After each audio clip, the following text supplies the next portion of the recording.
Good morning, everyone, and thank you very much for joining us at Agriculture and Rural Affairs Committee meeting number 15, July 4th, 2024.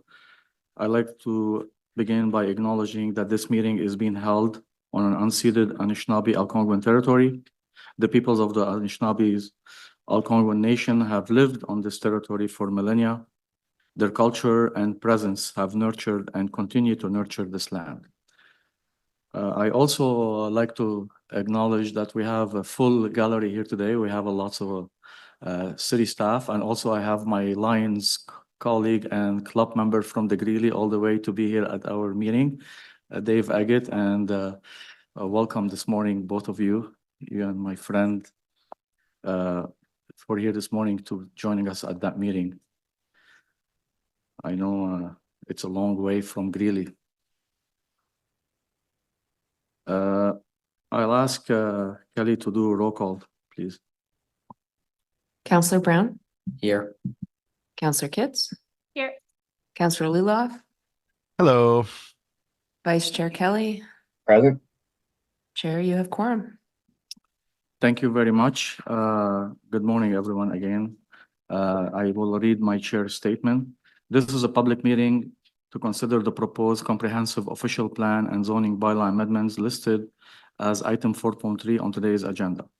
For the items just mentioned, only those specifically identified in the Planning Act who make oral submission today or written submissions before the amendments are adopted may appeal the matter to the Ontario Land Tribunal. In addition, the applicant may appeal the matter to the Ontario Land Tribunal if Council does not adopt an amendment within 90 days of the recipient of the application for a zoning bylaw amendment and 120 days for an official plan amendment. To submit a written comments on these amendments prior to their consideration by Council on July 10, 2024, please email or call the committee or Council coordinator. Any declaration of interest? Seeing none. Thank you. Confirmation 3.1, ARAC minutes 14, meeting 14, Thursday, June 5th, 2024. Or is it 5th or 6th? 6th. Sorry, 6th. Is that carried? Confirmed. Carried. Thank you. So we do have, on 4.1, we have a presentation and we have a staff here, which is, we'll hear from them momentarily, but I like to clear the agenda first so we can give enough time to some other department to go back and we release them from the meeting. So we'll do the clearing and we'll hold number 4.1. 4.2, it's Rural Community Building Grant Program, Grant Review, and staff is on it. Ryan Thompson, if we have any question, the report recommend that the Agriculture and Rural Affairs Committee approve the recommendation on the Rural Community Building Grants Program application as detailed in document 1. Anyone have a question? Is that carried? Carried. Thank you very much. That item is carried. We move to 4.3, and this is a zoning bylaw amendment, part 2824. Goodson Road. We do have staff on hand if we have question, and Jaspreet Brar, it's her first meeting at Agricultural Affairs Committee. Welcome to the City of Ottawa team, and we're happy to have you here this morning. The recommendation that the Agricultural and Rural Affairs Committee recommend Council approve an amendment to zoning bylaw 2008 to 60 for 250 for part of 2024 Goodstown Road as shown in document 1 to prohibit residential development on retained land as detailed in document 2. And to the Agriculture and Rural Affairs Committee, approve the Constitution details section of this report be included as a part of the report. Any question? Is that carried? Carried. Thank you. That's also carried. Thank you very much, Jaspreet. 5.1, and I'll mention it because this one was withdrawn for the wetland omnibus official plan because the public consultation and the distribution for the notification for that meeting was not done properly. So we're gonna wait and hold it till September meeting. 6.1, we have a Cassidy Municipal Drain reappointment for engineer. There is no presentation, no delegation, no correspondence, and of course, we have Dave Ryan on the line if we have any question. A report recommendation that the Agriculture and Rural Affairs Committee recommend council appoint Mr. Andy Robinson, engineer, Robinson Consultant, Inc., as the engineer of record to prepare a report under Section 78.1 of the Drainage Act to inform council on the current status of the Cassidy Municipal Drain and whether one of them or more of the project listed under subsection 78.1.1 is required for better use, maintenance, or repair of the drainage works or lands or roads. And two, sections 8-1 of the Drainage Act in response to petition received under section 4 of the Drainage Act as described in this report. Anyone have a question? Is that carried? Carried. Carried. Thank you very much. Thank you, Dave. I think. Yep. Oh, we have another one, 6.2, and that's also for another municipal drain, Quail. They're both in Osgood ward, my ward. There is no presentation, no delegation, no correspondence, and the recommendation that the Agricultural Rural Affairs Committee recommend that council receive the memo regarding the Quinn branch of the Quail Municipal Drain under section 65 of the Drainage Act for information. And two, approve Mr. Andy Robinson, engineer at Robinson Consultant, Inc., under section 78 of the Drainage Act to prepare a new report to accommodate the land use and drainage boundary changes within the existing Quail Municipal Drainage area. Any question? And seeing none, is that carried? Carried. Thank you very much, and that's carried, and now Dave, Mr. Ryan can go back to work. Thank you, Mr. Ryan. We have additional item, and this is from Councillor Brown concerning speed limit coherence through Ashton Station Road, and we have suspension of rules and full motion. Councillor Brown, go ahead. Thank you very much, Mr. Chair and colleagues. Colleagues will recall that this was withdrawn a few meetings ago to give staff more time to do the necessary research and draft a corresponding bylaw. Both municipalities require a bylaw on a boundary road to reduce the speed limit. I'll just read the therefore be it resolved clauses. Nothing has changed substantially since our last meeting.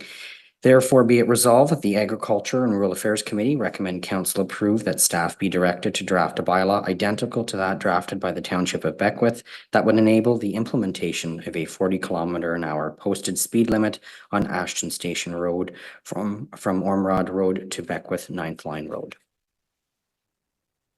Thank you. Any question? Can we have a carry on the suspension of the rules? Carried. Thank you. And on the motion? Carried. That's carried. We will back to our first item, 4.1, I think. Yes. And we do have there we go. So we do have Lorraine Stevens this morning. Thank you very much for coming to do presentation to us. You can introduce your team member in a moment. And we do have, before we start the presentation, we have a technical motion. Bear with me here. I think Councillor Brown will introduce a technical motion on that item. Thank you very much, Chair. Whereas there are numerical errors in Report 4.1, July 1st, 2020 to June 30th, 2022, Rural Residential Land Survey, the report, and Document 1, July 1st, 2020 to June 30th, 2022, Rural Residential Land Survey Report, Document 1. And whereas these errors relate to the number of housing starts from mid-2020 to mid-2022 and the projected year's supply in rural villages, therefore be it resolved that the third paragraph on page 5 of the report be amended as follows, as outlined in the motion. And be it further resolved that the last paragraph on page 19 and the second last paragraph on page 20 of document 1 be amended as follows, as outlined in the motion. And be it further resolved that the that table supply in villages based on unit potential, June 30th, 2022, on page 5 of the report, and table 4 in document 1 be replaced with the table attached to this motion and on file with the city clerk. Thank you, Councillor Brown. And we have a presentation. Lorraine, go ahead. Thank you very much for being here. Good morning, everyone. I also have my colleague Eva Walland with me if anyone has any questions that I'm unable to answer. So I'm here to speak to the mid-2020 to mid-2022 Rural Residential Land Survey, also referred to as the RILS. Next slide, please. This edition of the RILS is the first to consider the policies of the new official plan. The RILS monitors the creation of new lots, rural housing starts, and estimates the rural residential supply. Next slide. As of June 2022, the potential rural housing supply was almost 11,000 units. Almost 1,400 of the potential units were on registered lots and ready for a building permit to allow construction. Over 6,000 were next in the queue with in-process development review applications. And in addition, there are land zoned for residential development for a potential of over 3,000 units. Next slide. The official plan directs the focus of rural growth to be in the villages with a target of 71%. We are exceeding that target with 80% of growth potential in the villages. Next slide. The official plan also requires that there be a 15-year supply of lands for rural residential development. The official plan also directs that most of that development be directed to the villages that have municipal services, being Richmond, Manotick, Greeley, and Carp. For these villages, we have a potential 23-year supply. For the remaining villages, we have a potential 38-year supply.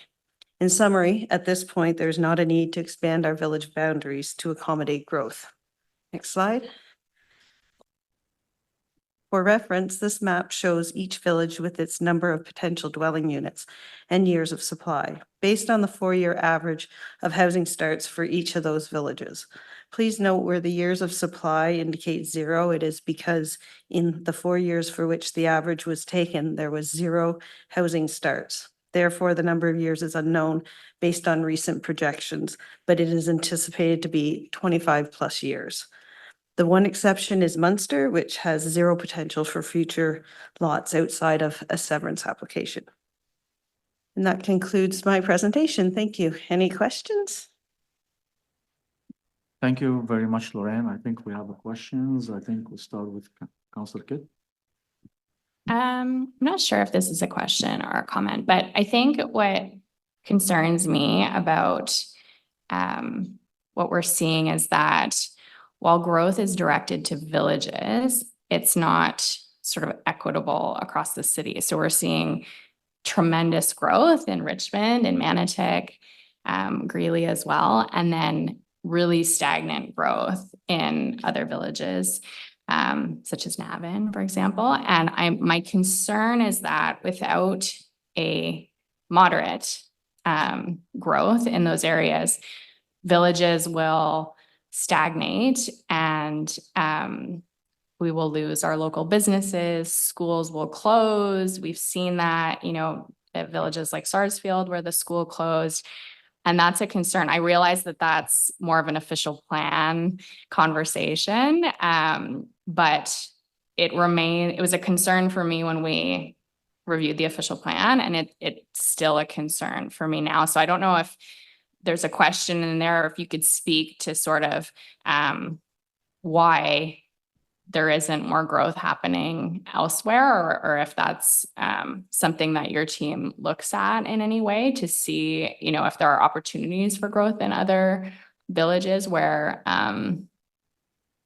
there's not an opportunity today. We typically look at the villages as a group with the separation between villages that have municipal services and villages that don't. And the official plan directs for most of that village growth to be in those service villages because that's the most economical direction to go. However, there's in all the villages except for Munster, there are lands available and lots actually with registered lots ready for a building permit. So we don't have the ability to tell the development industry where to direct their growth, but the potential is there. It's just whether developers want to tap into it.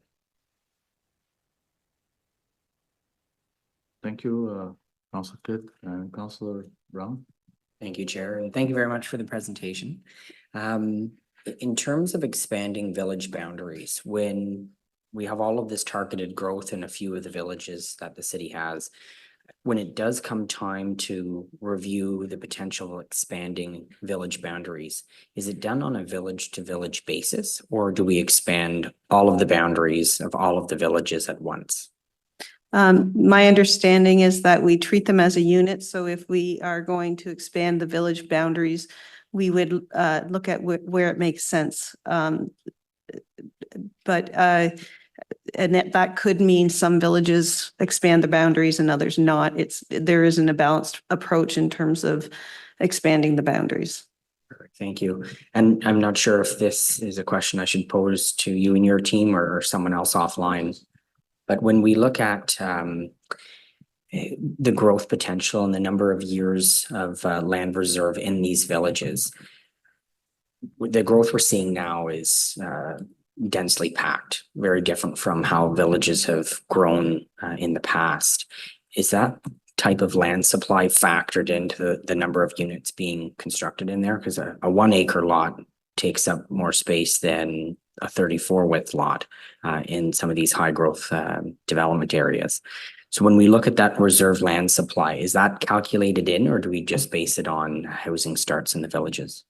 Eva may be able to speak to this better than I, but what I can say is that there are different factors based on how development is going forward. So when we estimate development potential, it depends on whether there's services in the villages or not, which impacts the area, the average lot size. And then we also turn to our community design plans and other development plans that to give us the best estimate of the size of lots that are being created in those villages. Yeah. Thank you very much. Thank you, Chair. Thank you, Councilor Brown. We'll move to Councilor Lulav. Thank you very much, Mr. Chair. I represent a village very similar to Navins that Councillor Kitts was mentioning, Cumberland Village, which has been seeing that sort of stagnant growth, alternate uses for what was a school there as well. And in speaking with the people that are really interested in growth and providing more services in that village, which may make it more viable, they're finding it very difficult. Because of some of the zoning and because of some of the restrictions with regards to things like because it's not serviced by the city, because of limitations due to our regulations when it comes to septic systems. Over the course of the last 25 years, there have been great technological advances in septic technology and on-site processing of waste and that sort of thing. For example, we've got one site that's zoned and would allow something like a landscaping company or a hardware store. However, the owner is really interested in putting in a small pharmacy that would serve the village, and with an aging population, naturally, because we're not seeing that sort of turnover and growth in the village, something like that would make a lot of sense. But because of our regulations, they won't allow us or won't allow that owner to build that. Are we taking into consideration in some of these villages that are not serviced by city services some of that advancement in technology that might allow for different uses and perhaps more growth in those villages that are unserviced by the city? I'd say that your questions, Councillor, are outside this report. And in terms of answering your question, I don't think I'm the best one suited. Perhaps Royce would be able to answer your questions better than I. Yeah. So, Mr. Chair, I think in terms of if there is an application, it would be through the development application process where if a proponent wanted to amend the minimum lot sizes that we have for privately serviced lots, they would be able to provide some information on why a lot could be smaller and still provide the safety, the public safety that we seek to separate septic from the groundwater system. So that process exists to look at those if those technologies are suitable for a particular location. Okay, that's not really what I was asking, but we can follow up offline. Thanks. Thank you, Councilor Rudolph, and thank you, Royce. I do have a question, and then if you look at the report, I probably directed probably to Royce, or I see Derek Moody is on the line with us this morning. I think probably the question will be, if you look at the report, it sees that most of the land we have, it's on the north and the northwest. If we look at a citywide and rural perspective, I don't think there is balance in land supply.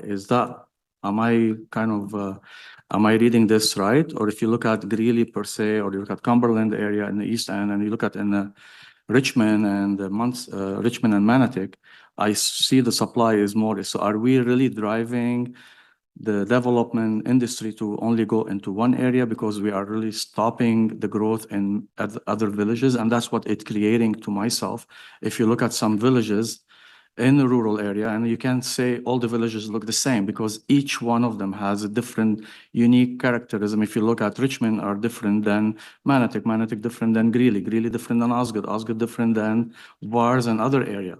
So are we looking at the balance in the whole rural area, or we're just looking in specific area? And I understand you're gonna tell me, yes, we do have enough supply citywide, but am I asking you, my question is, do we have enough sufficient supply across the board in the rural area? So, Chair, as the report has concluded, there is sufficient supply across the rural area, both within villages and outside of villages. The draw to the growth for the villages is really drawn by those villages that have the services, and that really creates sort of when a village has services, it creates an imbalance versus a village that doesn't have services. So that's why we see the largest villages is the draw for that growth, and will continue to be the draw for the growth. We can certainly, through the next official plan review, look at an area approach. However, we do have villages that came to us from amalgamation. We do have villages that have supply. So that's one thing we could look at, is to see how that supply can be further used for housing. But as Lorraine had indicated earlier, a lot of that comes from the landowners, and when they're ready to move on using that supply. Thank you for the answer. I understand and I appreciate your answer, but my really concern, and not only myself, and I'm going to leave this topic, probably I'm going to make some comments on it, but I'm going to also leave it to the Rural Summit, because we've been going around and talking to the resident in the Rural Summit, and we're understanding this. It's consistent. We can hear it from our rural resident. We're not telling you open up the floodgate, and we're not talking about let's put a house in every corner, but resident, they want to move to rural area, they want to have the choices, and they want to be able to say where they want to move, and where the developer want to build. Not it's what we're telling them where they want to build. But these conversations, I'm sure it will be coming in the future. That's what we've been hearing throughout our Rural Summit. But before I close my comment, I'm going to let Councillor Kit ask her question. Thank you, Chair. It's similar to my first question, but perhaps better suited to you, Royce. I think it would be prudent to look at villages across the city in the next official plan update. But I guess my question is what the concern we're expressing today, where all of the growth for the rural area is being concentrated in 1 or 2 or 3 villages, is that a concern on the staff side as well? Like when you're thinking about making villages a 15-minute community. We know that there's, you know, generational turnover that happens. We've seen examples of villages like Sarsfield lose their school, or, you know, a community, a rural village lose their bank. And that leaves a big void in sort of that 15-minute ideal. Is that something that on the staff side, there's a concern, and something that, you know, we could maybe better look at going forward? I think, Chair, the official plan clearly directs the bulk of the growth to those service villages like Richmond, Manotick, or Carp.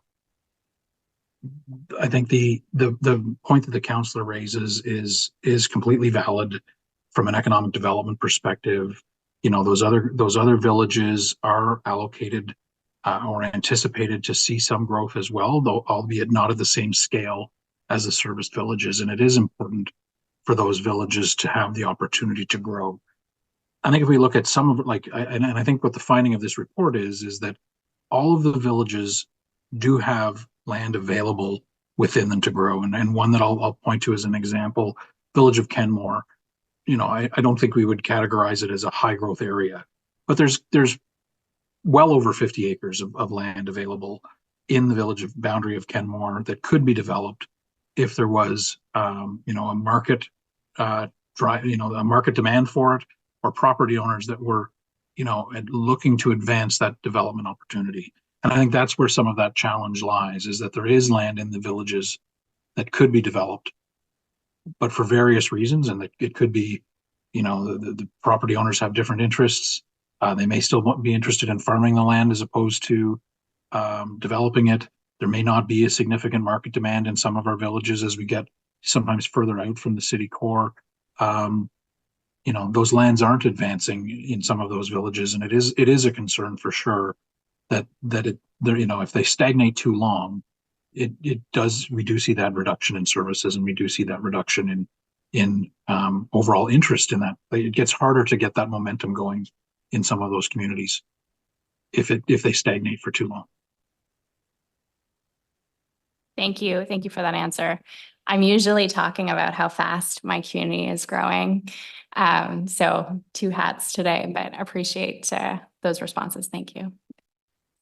Thank you, Councillor Kit. So since we're on that topic, an official plan, remind me if I'm correct, Royce, didn't we have a language concerning Carp and Greeley in this official plan, and we're supposed to do work that it's been done already, and there's some language included in this official plan?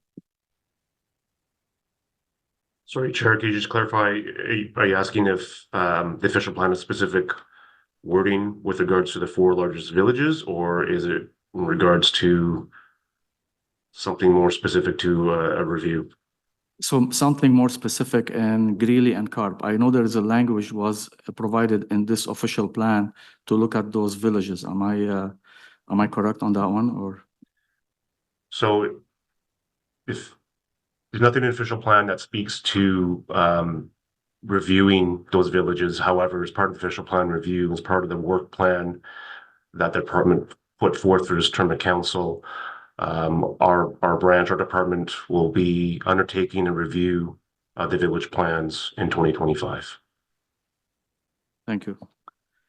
And to add to comments what I hear from my council colleague, and I know that Councillor Kit hit a little bit about it. I mean, we don't always have to be reactive. So it's good the city of Ottawa to be a little bit more proactive. We're looking, since COVID, people really want to move and come live in rural villages and rural area. But if you look at what's happening in rural villages, we can see the services is declining, from banks, from doctors, dentists, whatever you want. Like, we're preaching about 15-minute community, but yet we're not trying to cater and deliver services. And I think basically, I'm not saying the city failed the rural resident, but I'm thinking we're not really proactively, our official plan is not really delivering and catering for what is our villages changes since COVID. And the reason why I'm saying that, because I'm not blaming things at the official plan. Before COVID, things was different. And after COVID, we're actually, our official plan is not reacting to what's in reality happening right now in the rural villages. So we've seen declining in services, we've seen declining in amenity, and but yet we don't see people want to move to rural area, but they don't have the ability because of the processes. And this is a common, I'm just generally what we're hearing, and I'm bringing it to your attention and bring it today because we have that report on front of us, and I think it's an opportunity for rural resident and the rural communities to come together as rural council through our rural summit and then hearing more. So we're encouraging the people and the resident to really come out to those event and rural summit that we're doing. But I also want to make it I want to make sure staff hearing us and highlighting that what you're hearing today from councilors, it will be coming soon to the table. And I'm hoping if it's going to be another round for our official plan to wait, but at least we need to prepare that work ahead and planting the seed. So I want to make sure we're delivering and catering to rural residents and rural areas, balancing the need in every rural village, not only one. And if you to comment on the rural villages, and I understand, Mr. Moody, you brought a Kenmore per se, and if you look at the villages, you look at in Osgood, I said it and I say it every time, they're not all the same. You gotta look at them and keep the rural characterism inside them, but also we wanna make sure they're not declining for services. People in the rural area, they don't wanna go to Barhaven every day to shop. So we need to kind of cater to them some kind of services, and they don't lose even the services that they have today. That's what we've seen in rural villages. In my ward, in Councillor Kitt's ward, and every rural councillor, they can tell you the same thing. So I'm hoping our message is coming loud and clear to the city staff to say, okay, we need to start giving some attention to rural villages, and we always say the cookie, one size doesn't fit all. And we need to look at all our villages to give them fair shot to making sure they be vibrant, like we keep talking about our rural villages are vibrant. So this is my comment for this morning for that report. I hope I appreciate the presentation and I appreciate the questions and answer, but I want to make sure, put it on record, our rural residents, that's what they've been telling us, and this is their voice is coming through Agricultural Effort Committee to let staff knows what we're looking for. Thank you. So we have, thank you very much for your presentation. We appreciate it. Thank you. We do have a motion, technical motion. Is that carried? Carried. And we can receive the report as amended. Received. Thank you.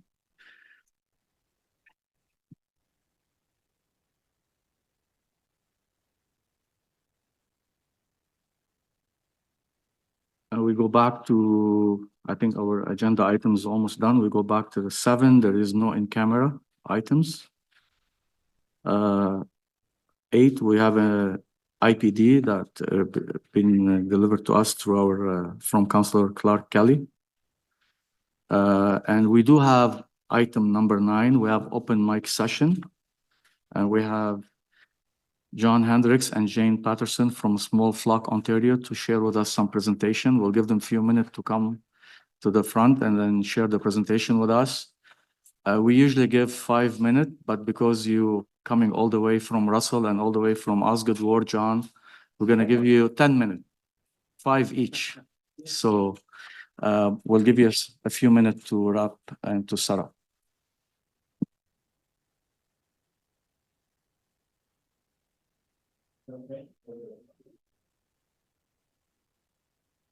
I'd like to thank George for inviting myself and John here today. Small Flock Ontario started on April 1st, 2023. And this is a project that was a 2-year project and funding for just 2 years, and it will end on April 1st, 2025, unless there is further funding.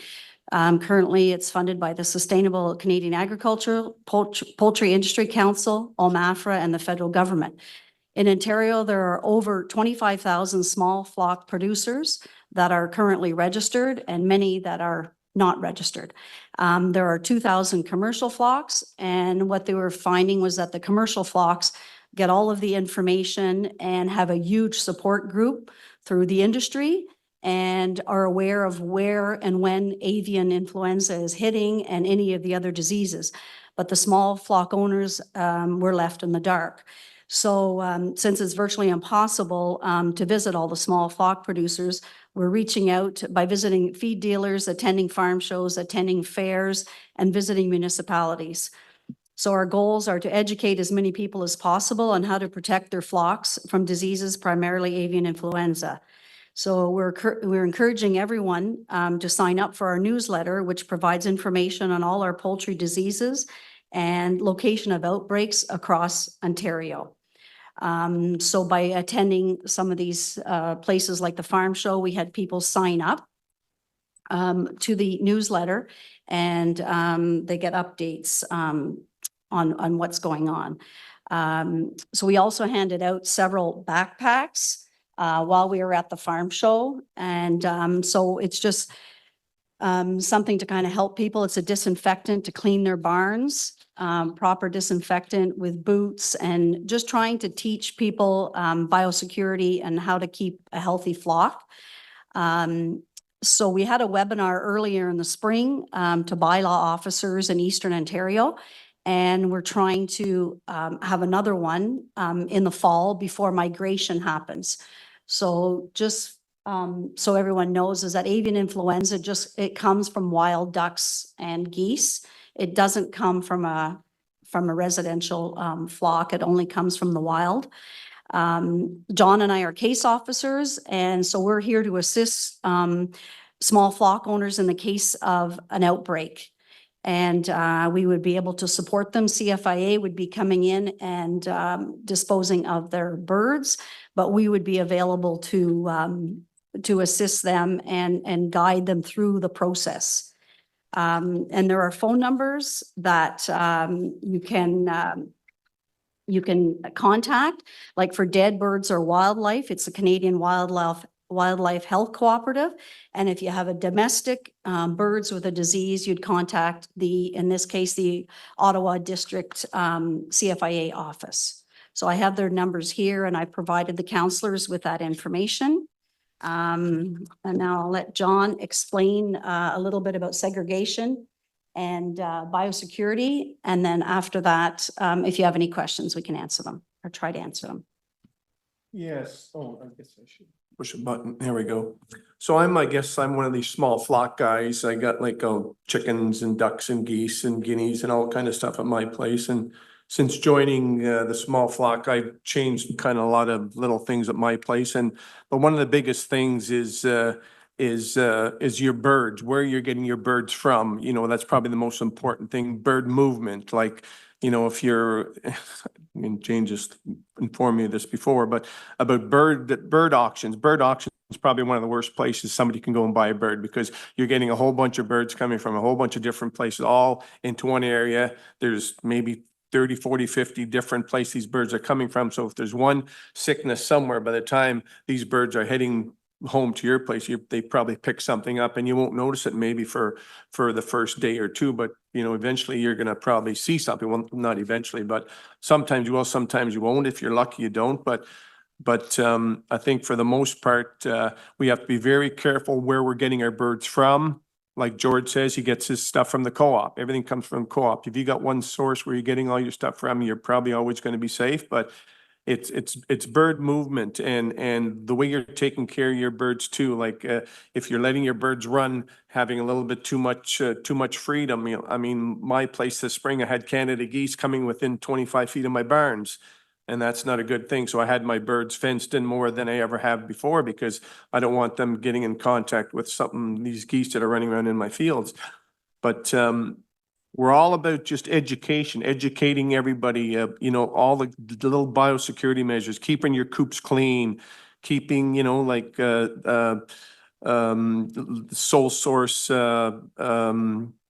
buying your chickens from, and even fairs. If you're going to bird auctions or bird sales, like or the bird shows at fairs, be careful who's coming into your place. You know, people coming in to your barns or even yourself coming in, if your barn's not the cleanest, you're tracking stuff in and out, you're carrying stuff on your shoes and maybe into your vehicle, you know, it's all these little things. We take it all for granted, but really in the end, it does make a difference. It's maybe just a little thing, but that little thing could maybe infect somebody else's flock and maybe you don't see it in yours, but it could cause something in somebody else's birds. So we're just all about, we're not the police, like we can't force anybody to do anything, but what we just want to educate everybody as much as we can and all the little things they can do to keep everybody, keep all the birds safe, and then the less avian flu that's around the area, the better for everybody.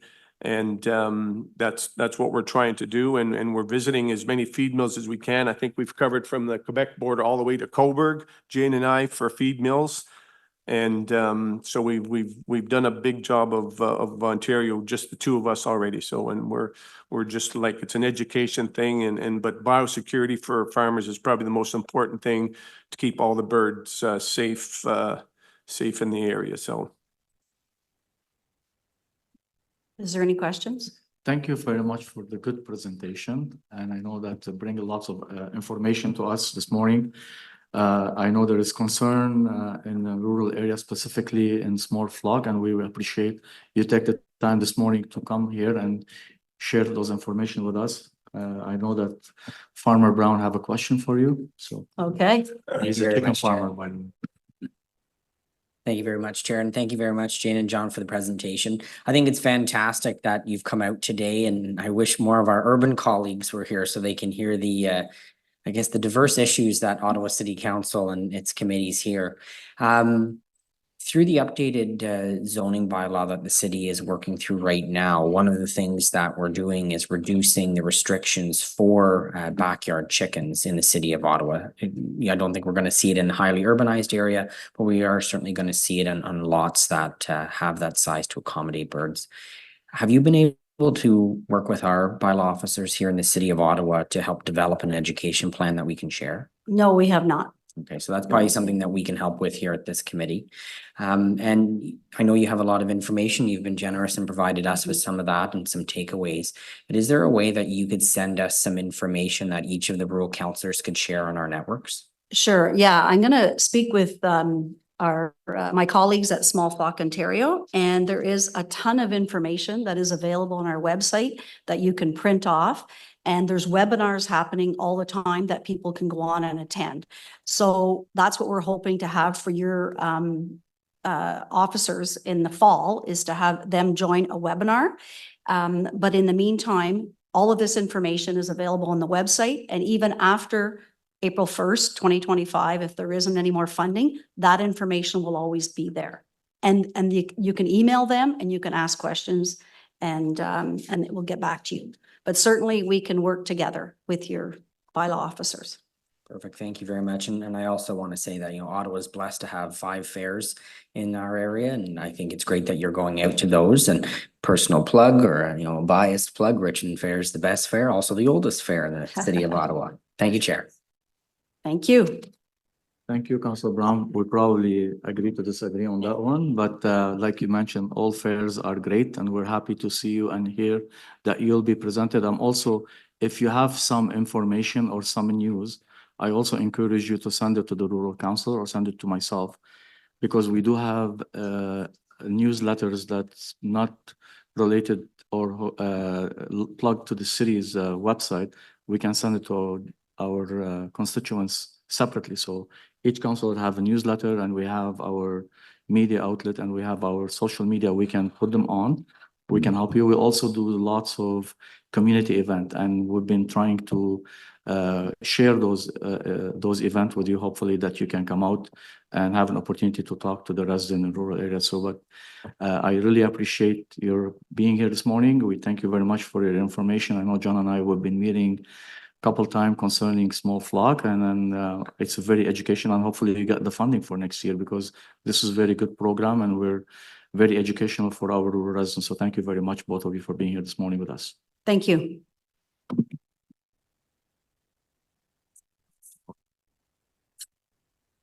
I think we're we have no notice or motions for consideration for another meeting. We have no inquiry. I don't think we have any other business other than we can mention this is our probably last meeting before we break the summer, and then our next meeting will be in September. But I also want to highlight and mention to thank you all for being here this morning. I know my friends from Greeley, Dave Agate and Paul Alford took time today to be here with us because we have special presentation for few people in our communities after the meeting here. But I want to wish you all to have a great and safe summer. Hopefully you'll enjoy the activity and you'll enjoy our city in the summer. So thank you very much for being here. And I see no one's have any comment, and I have the mic.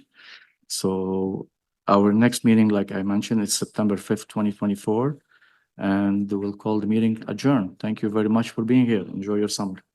Great session, Chair. Thank you, Chair.